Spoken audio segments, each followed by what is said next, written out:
mind, this is not using the equipment shown as is intended.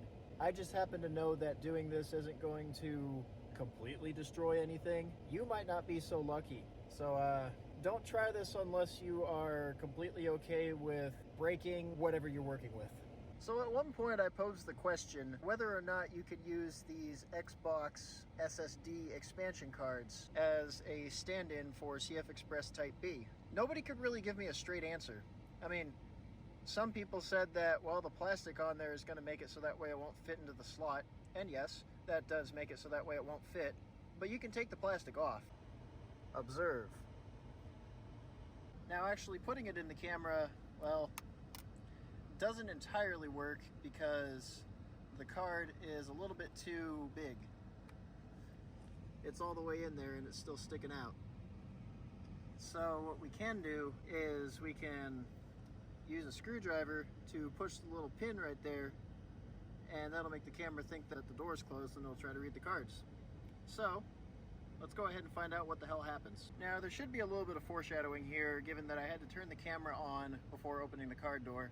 But fuck it, let's see what happens. So we get our Xbox SSD. Ridges go towards the back of the camera. Put that in there. Then we get our screwdriver to emulate closing the door. And it just Oh. Well, that didn't happen before. Well, it's just that it's gotten further along into the error. The camera's completely locked up. So we're gonna have to pull power to get our camera back. Come on. Open up, you rat bastard. Pull the card out.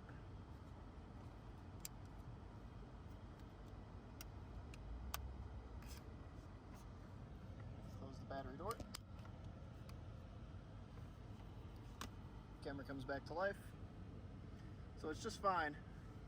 It's just that it can't read these. I'm not actually sure 100% why that is, but I get the feeling that it's because of, well, these are arranged a little bit differently in the way that the actual interface addresses them. See, this thing's using, if I remember right, 1 lane PCIe 4 or something like that. This has to use like 3 or 4 lanes or something like that. So I think the pinout's probably a little bit different, so it's not gonna work. Even though it's the same form factor, same plugs, and if you do a little bit of brute forcing, you can certainly shove this into your camera. Now, as I mentioned at the beginning of this video, I don't know that you're gonna be so lucky to get your camera back when you cycle power after taking the card out. I just happened to find out by accident that it was going to be fine for me.